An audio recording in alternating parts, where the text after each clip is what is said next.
I have always depended on the kindness of patterns.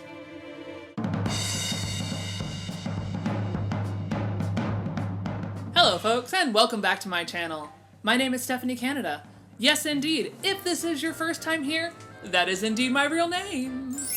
If you enjoy vintage, sewing, and all types of sarcastic endeavors, please feel free to click that subscribe button now. In today's video, we are going to be continuing that vintage sewing pattern tour, friends. I know it's been a hot second, don't come at me, I've been sewing things. Today's we're going to stop off at 1950 through 1959. Now in this series so far, I have done 1930s, 1940 through 45, and 46 through 49. And there's a part of me that feels like I probably should have separated this one, but you all asked for them to just be all together. So remember friends, ask and ye shall receive. So to say that I have a small mountain of patterns to get through today is going to be a vast understatement. So what I advise as we're going through today is that you be ready on that pause button if you want to see actually what I'm talking about. I will still be talking about my patterns, but we're going to be moving through them at a much faster rate so that I can get through the literal mountain that I've pulled. And as always, we are focusing on those fashions in America. Because, well, that's where all my sewing patterns come from, because I tootle around and find them in the backwoods of America. Now, a couple of interesting tidbits about the 1950s is that that new look that showed up in 1947 is still holding strong, and pretty much the reticence of it, of the I don't wanna, is pretty much going away, and everyone's sort of accepting the fact that it's here to stay. Now, it stayed in primary trend until about 1954. That's when you started to see some other lines come through, but nothing really took hold until about the middle of the 50s, where you would really start to see the straight line suits, or the more creative lines of dress. Trust me, I've pulled a couple of interesting ones for y'all to see. The 1950s lines were primarily made up of unpadded, rounded shoulders, shapely bust lines, closely defined waists, and full skirts. It was noted by Daniel Milford Cottram, I'm sorry if I butchered that, in his book Fashion in the 1950s. One particularly striking aspect of the decade was the emergence of stylish options. Two ladies could walk down the street in different outfits, yet appear equally modish, be their skirts full and narrow, or in a form-fitting sheath, and the other in a loose sack dress. Now, we did touch on Claire McCardle in our 1940s video, but we certainly can't leave her out of the 1950s video. While she really did her wrap dresses still primarily, she also dove into that sportswear, working those pedal pushers and matching crop tops. Now, no mention of the 1950s can be without the ubiquitous poodle skirt. Credited to Julie Lynn Charlotte of California, this garment is still today what we really think of when we think of 1950s. Says every Halloween store ever. And while the women's wear headed more toward formality, the men's wear took a different turn. They started heading toward informality. Now, the menswear are credited with beginning the, quote, youth culture, which in the US was defined by Marlon Brando and James Dean, with their t-shirts and tight jeans and leather jackets. Let's grab our coffees, head on downstairs, clicking the like button while we travel, and let's go check out some patterns.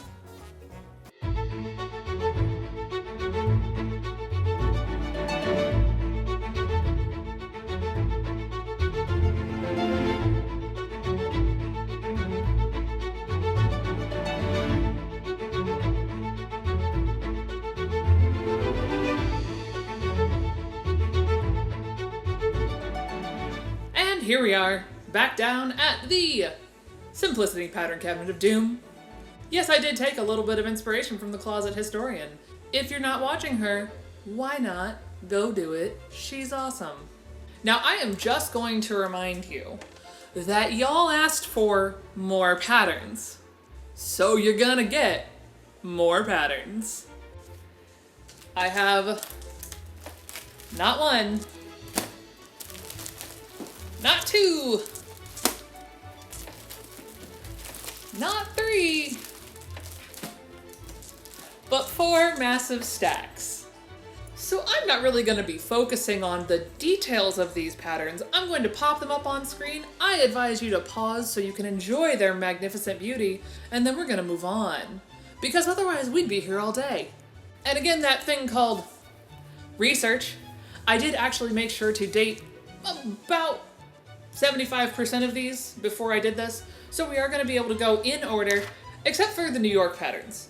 Because to the best of my ability, I have no idea when they went out of business, and after about the 40s, we can't really find a catalog for them.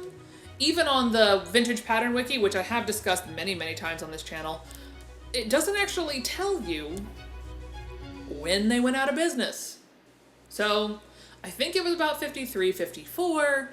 So basically I'm going to start with all the New York patterns that I pulled because I just think they're really pretty. And I have made some off of them and they're about as annoying as any other unprinted pattern is.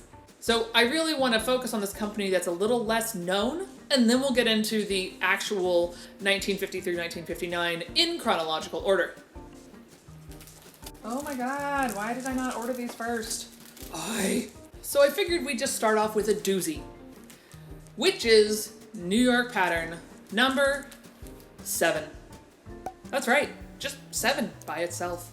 I actually at one point had 2, 3, 4, 5, and 7, which from my guess is if my stage management brain took over, I'd be like, that starts with January 1st of 1950 because they had grand plans for their company and we're gonna start their numbering all over again.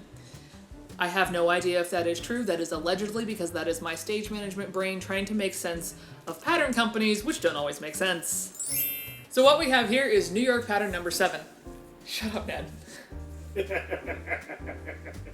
He only laughs when I make mistakes, in case you're curious. Now, if some of you watched the last video about the crafting shenanigans, you will recognize that these ladies also went on to some of my decor that I did in this video right here. Now, this is gonna be a fit and flared with a slight flounce on the bottom. It's sort of a mermaid vibe, but not fully because it's not as fitted as I would expect. But it does definitely have that deep plunging neckline or the higher neckline with the slit V. I really enjoy this one. It's very rare. This one's a bust size 34 and it's uncut factory folded, so you're not gonna wonder if you're missing any pieces, unless they didn't package it from the factory correctly, which is rare, but I have seen it happen. And as always, folks, any pattern that you see is available on my website, www.backroomfinds.com. Come on over. We've got a crap load of patterns that would love a new home. Literally, this thing is full of patterns. Next up, you have New York 616, which is actually a house coat. It has the rolled collar or the Peter Pan collar and very large pockets. And we all love a good pocket. Continuing on is New York number 665, which is a very cute little girl's two-piece outfit. You have the scallop straps on this pinafore and the Peter Pan blouse with the little puff sleeve. Kind of like the 30s blouse that I did, but you know, for tiny humans. And then we have New York 673 numbers. There's a way they're supposed to go. This is gonna be a play suit with a slightly cut in arm's eye. My guess is it was probably really for running around, doing some sports, because you have a lot of movement when you do that. It is a play suit and a skirt combo. And no summer would be complete without New York 694, which is gonna be a swimsuit that you can make yourself. Now, of course, any of those of you that had the pleasure of wearing these know that while they are cute, the bottom fitted section under the skirt sags like a diaper. So you can make them out of modern materials, or you can make them out of vintage and just enjoy the full vintage experience. This one's got that extended waist in both directions, so it has the point up and the point down, with a little gathering right at the bust line. Now we have New York 764, which is gonna be a one-piece slimline dress with what I had hoped was like sneaky insets for pockets, because we all love a good pocket. And sadly, it is not. However, in my dream of dreams, whoever buys this could sneakily add a pocket in there on both sides, because pockets are life. And just remember, friends, the law of scarcity does say that just because you can't find patterns in your size doesn't mean they didn't exist. This is New York number 811, which is, you're not seeing it wrong, friends, a bust size 42. This one gives you two options for the dress that does have the little like thin V-neck and the high option with the tiny little bow and those good rounded shoulders. Kind of like this one that I've got here, except mine was based on a simplicity pattern. And I figured I'd show off another bust 42 because heavens knows we all enjoy a good plus size pattern. This one is again another one-piece dress. It does have the draped front collar that gets wider as it goes down. And you can put in a little optional peplum situation here, which is very cute. And we can't leave out those boys. I don't know where that came from, just go with it.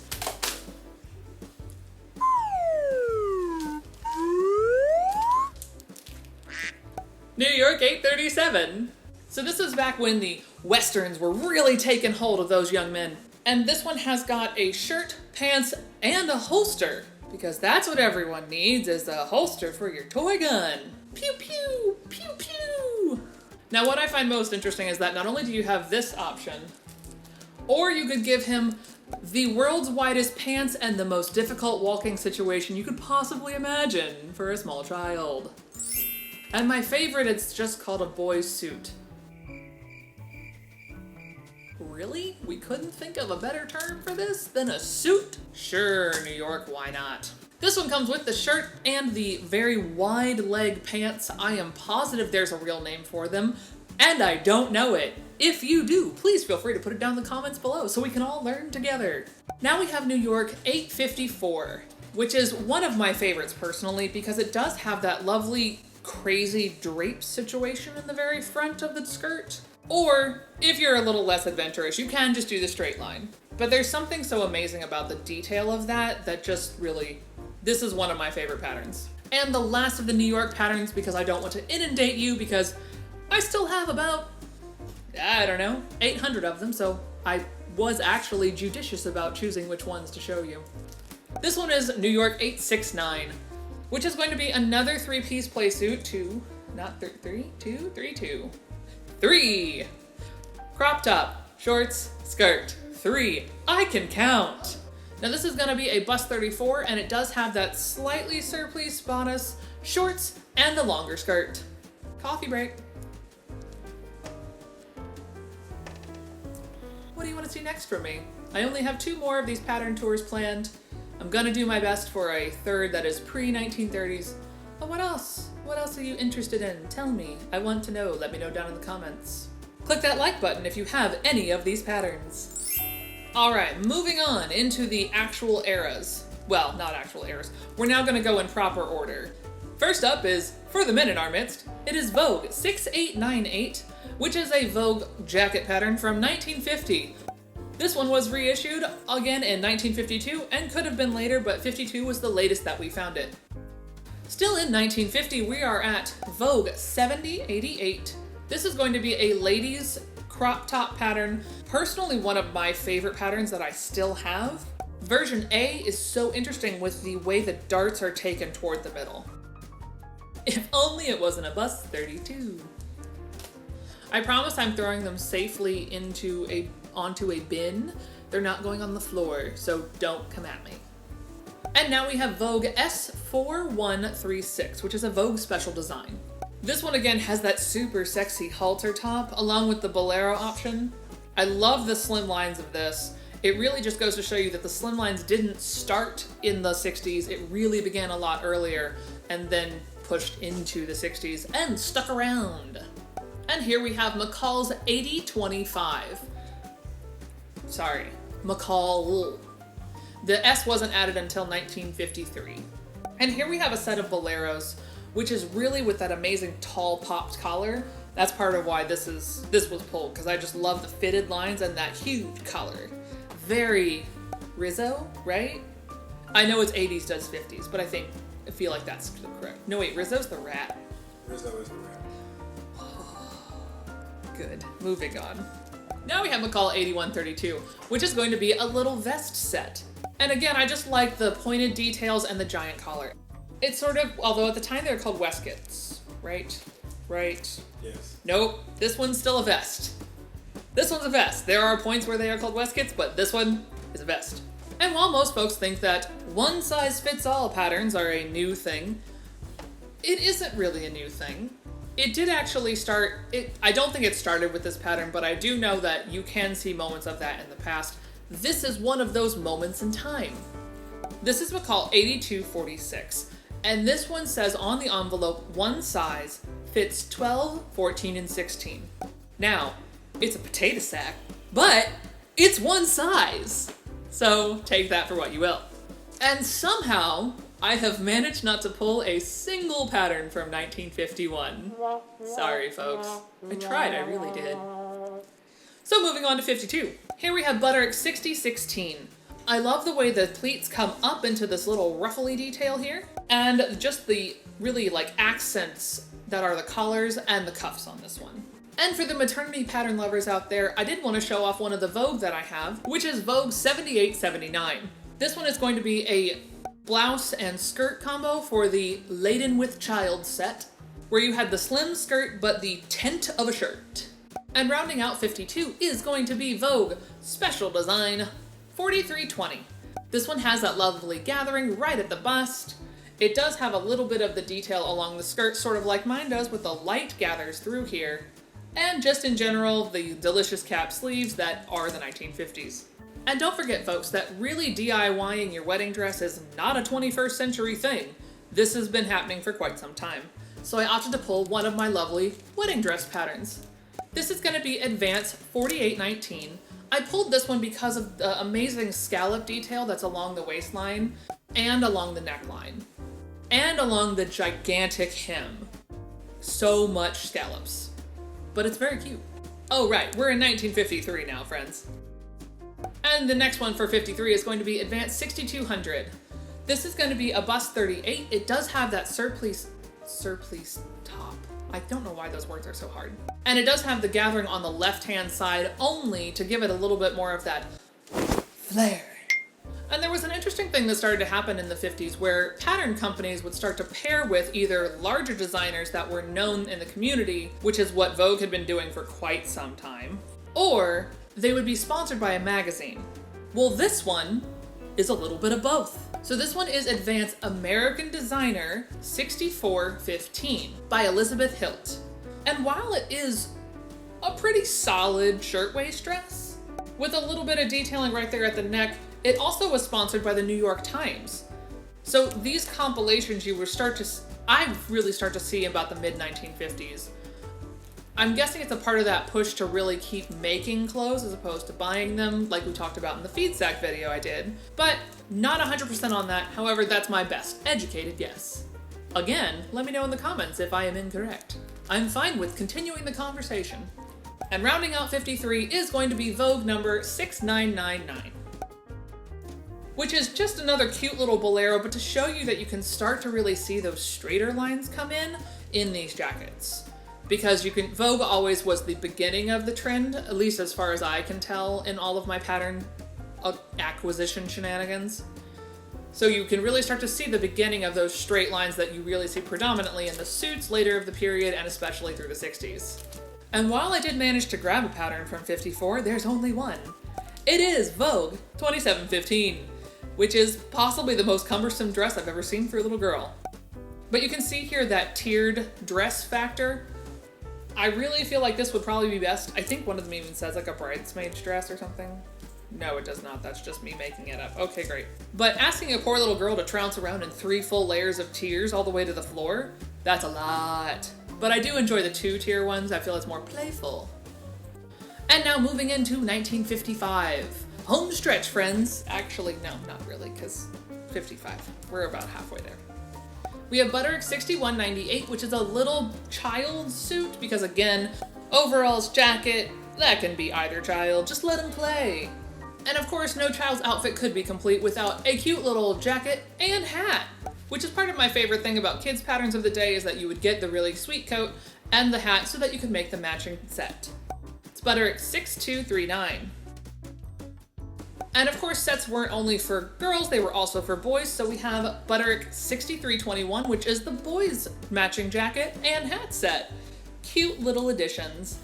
Ah, the 1950s wouldn't be left out without an apron pattern. At least one. This one is Butterick 6745, and the reason I picked this to show to you guys is because, y'all, it has a cactus pocket. cactus. I love it.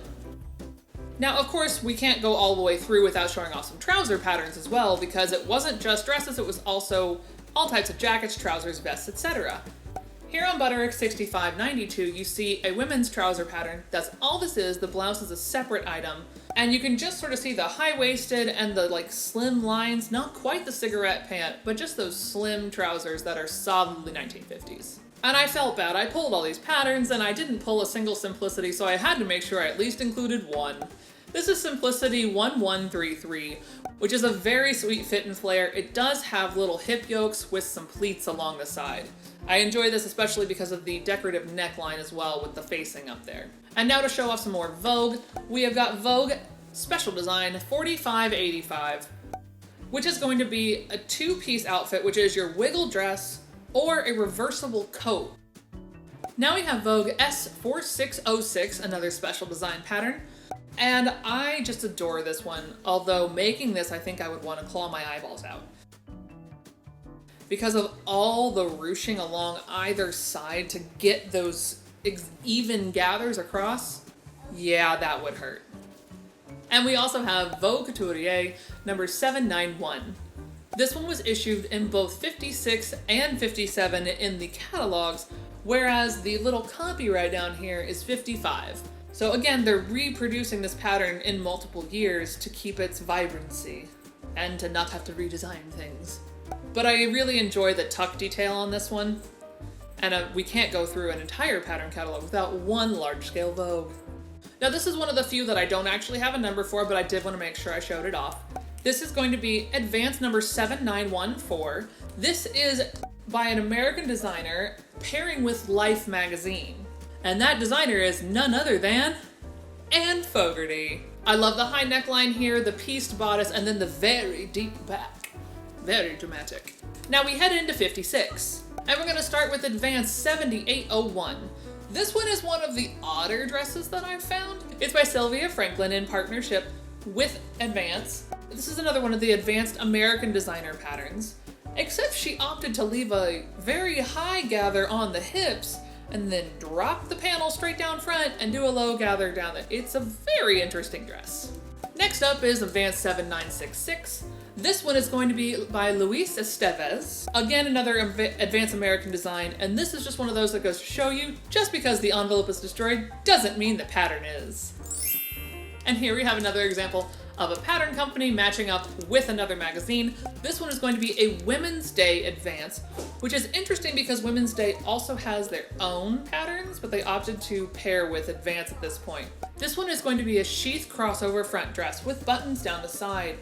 It does have lots and lots of options though for ascots, peplums, all types of fun accessories to go along with this. Moving into 1957, we've got Butterick 7653. This one is going to be interesting because it reminds me of that throwback to the early 2000s with that cowl neck, which, no, that was not the first time that had come out, so here's one in the 50s. Ain't it cute? Now, another 1950s Butterick is a little bit of an interesting choice.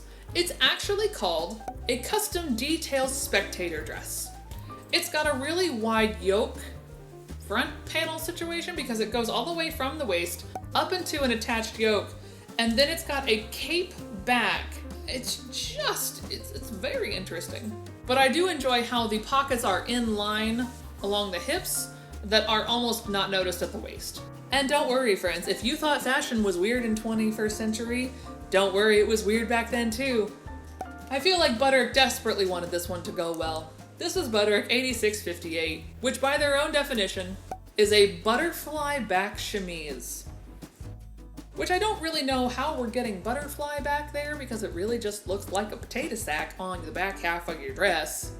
So I sort of understand why this didn't take off, because while the front is very fitted, the back is very not. But who knows, maybe it's just because I've never seen it made up before. Now, of course, you could also do decorations for your home in patterns as well. So in 1958, Advance issued this lovely decorator pattern from number 7603. This is basically going to allow you to be able to make curtains for your home. There are also things like slip covers and all these things. Now, is this the first time this happened in the 1950s? No, happened way before then too. But I just thought it was interesting that they specifically pulled out this pattern to make as a buy it yourself option. Choices are made. And rounding out 58 is going to be Vogue Special Design 4857. Now with this one you still have a very full skirt, but you're starting to see the sleeker lines where they did the inverted pleats as opposed to the exterior. I do also enjoy the cute little neckline. And now we get into 1959, where you really start to see the true shift into the 60s, especially at least in the pattern covers, because here's the first time for Butterick we're starting to see it along the far side as opposed to the little Butterick logo right up at here. This is going to be a sports set. It's got the jacket, a crop top, and the shorts. It's Butterick 9005. And like they were discussing, this is where you can see the slimmer lines or the fuller skirts, but they gave it to you in one pattern. So if you really liked the way the bodice looked, you just had to use the other skirt set to be able to make your dress. And while I do enjoy an amazing sleeve, I harken back to the amazing leg of mutton and all the other crazy sleeves we've seen through our day. 59 was not to be left behind. Butterick 9028 has those amazing detailed sleeves and the really large back yoke so you can see the gathers. I really actually like this one, and if it wasn't a bust 34, I'd attempt to try and size it up to my size. But it is, so I'm not. I want to say thank you again to my friends at Vintage Sewing Pattern Catalog Galleria and Vintage For Me Too for helping provide all of these lovely catalog pages that you've seen today. If you go to vintageforme2.com, there's a special $5 off coupon code down in the description box below. As well, I will be offering 25% off any of the patterns that you've seen today, and in fact my entire website over at www.backroomfinds.com. Just use the code 25OFF-YouTube. I want to thank you all so much for going through this lovely pattern tour with me today. If you liked this video, be sure to give it a big old thumbs up. If you want to see more like this, be sure to subscribe. And turn on the bell for post notifications, because that's the only way YouTube is actually going to even attempt to tell you that I post something. Thanks so much, folks. See y'all next time.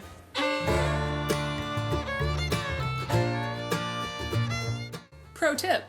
Did y'all realize that the introduction of every single one of these pattern tours has had a movie from that same time frame?